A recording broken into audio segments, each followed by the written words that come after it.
Hey guys, so we are going to talk about Quackery and Decision Making, our last part of our consumer health unit. So, what is quackery? Quackery is the promotion of unproven or fraudulent medical practices. It's generally medical practices, and it's basically something that ultimately, if it sounds too good to be true, it probably is. So, a lot of times you'll hear like, once in a lifetime, this brand new medicine, limited amount, something that sounds like, oh my gosh, I have to get it. I have to get it now. But again, if it sounds too good to be true, probably is. A quack is a person who sells the unproven remedies. So here we have a person saying all of your health problems can be solved with these little patented pills. And then you have the duck, of course, saying quack, calling them out. So things that we need to watch out for would be something that says like cures, especially like cures cancer, or something that's brand new or painless, overnight miracle, one-time special, it's quick and only found here.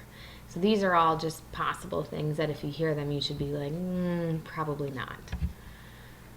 Why is quackery a problem? Several different reasons why, but unproven remedies can be harmful.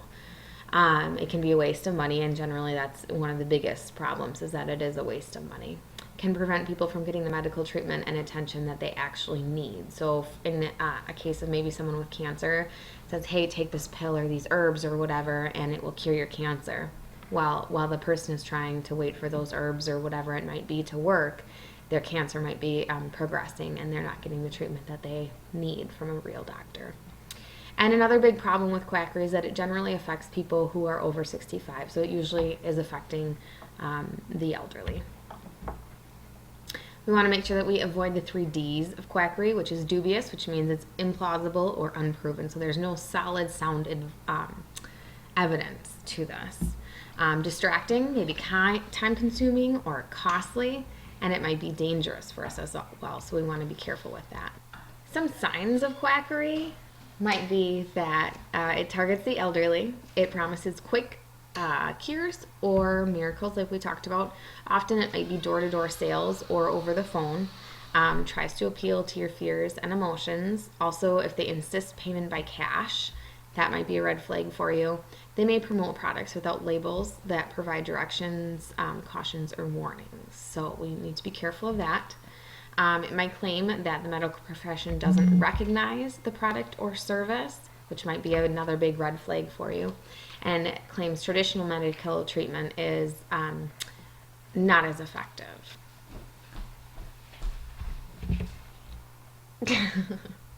So here's an example. This thing that you put on your nose to get a beautiful nose. Obviously, just having something on your nose holding it isn't going to change it over time. Here, this is old, and quackery was a lot more prevalent in the years ago. So this one is a soap that makes you lose weight.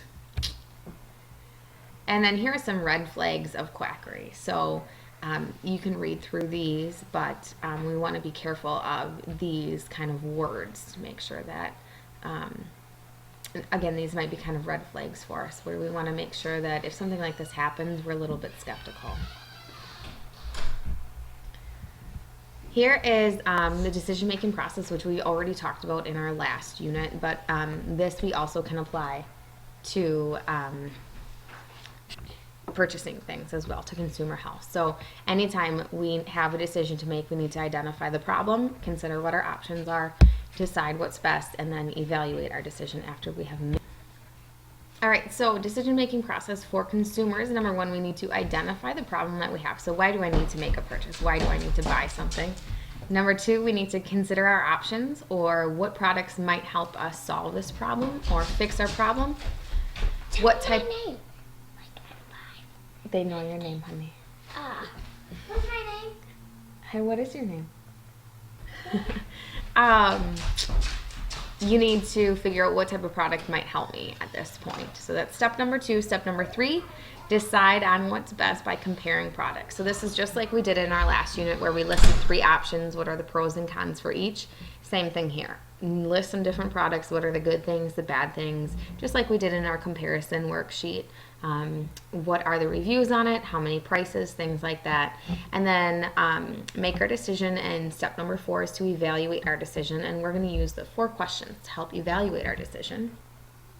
So to evaluate our purchase, we need to ask ourselves 4 questions. Does the product that I bought do what I needed it to do?